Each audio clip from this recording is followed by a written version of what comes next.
తెలంగాణ రాష్ట్ర రాజకీయాలు రోజు రోజుకు చాలా ఆసక్తికరంగా మారుతున్నాయి.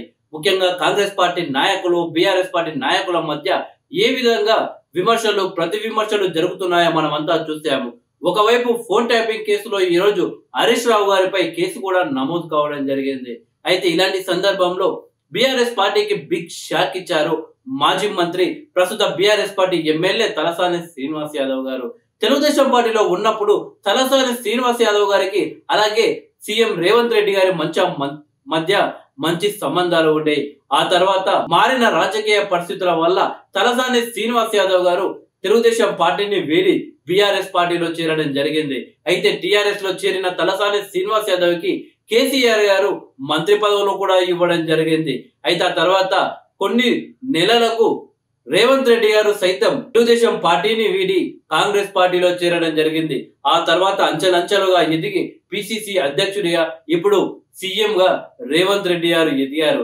అయితే తెలంగాణ రాష్ట్రంలో కాంగ్రెస్ పార్టీ ప్రభుత్వం ఏర్పాటు చేసిన తర్వాత బీఆర్ఎస్ పార్టీకి సంబంధించిన మాజీ మంత్రులు, ప్రస్తుత ఎమ్మెల్యేలు కాంగ్రెస్ పార్టీలో చేరుతారు అని వార్తలైతే వచ్చాయి. ఈ సందర్భంలో చాలా వరకు బీఆర్ఎస్ పార్టీ ఎమ్మెల్యేలు కాంగ్రెస్ పార్టీలో చేరినప్పటికీ హైదరాబాద్ నగరంలో మాత్రం కాంగ్రెస్ పార్టీ పెద్దగా అసెంబ్లీ సీట్లు గెలవలేదు. ఈ సందర్భంలో హైదరాబాద్ నగరానికి సంబంధించిన కీలక బీఆర్ఎస్ పార్టీ లీడర్లను కాంగ్రెస్ పార్టీలో చేర్చుకోవాలి అని రేవంత్ రెడ్డి గారు ఆలోచిస్తున్నట్లు, ఆ నేతలు కూడా దానికి ఓకే చెప్పినట్లు గత కొన్ని రోజులుగా వార్తలు వస్తున్నాయి. ఆ లిస్టులో మొదట్లో ఉన్న వ్యక్తులు మాజీ మంత్రి మల్లారెడ్డి గారు, మాజీ మంత్రి తలసాని శ్రీనివాస్ యాదవ్ గారు.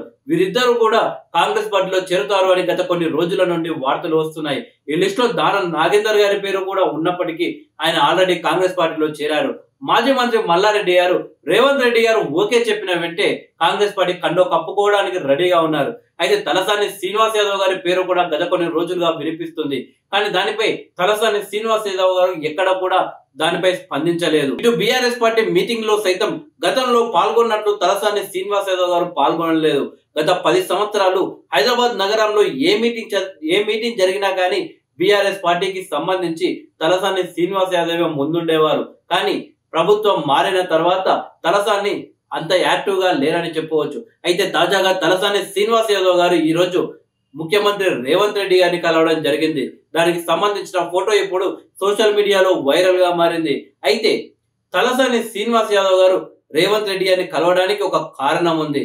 తలసాని శ్రీనివాస్ యాదవ్ గారి సోదరుడి కుమార్తె వివాహానికి రావాల్సిందిగా సీఎం రేవంత్ రెడ్డి గారిని తలసాని శ్రీనివాస్ యాదవ్ గారు ఆహ్వానించడం జరిగింది. జూబ్లీహిల్స్ లోని రేవంత్ రెడ్డి గారి నివాసంలో రేవంత్ రెడ్డి గారిని కలిసి తలసాని శ్రీనివాస్ యాదవ్ గారు పత్రిక ఇవ్వడం జరిగింది. ఇప్పుడు ఆ ఫోటో సోషల్ మీడియాలో వైరల్ గా మారింది.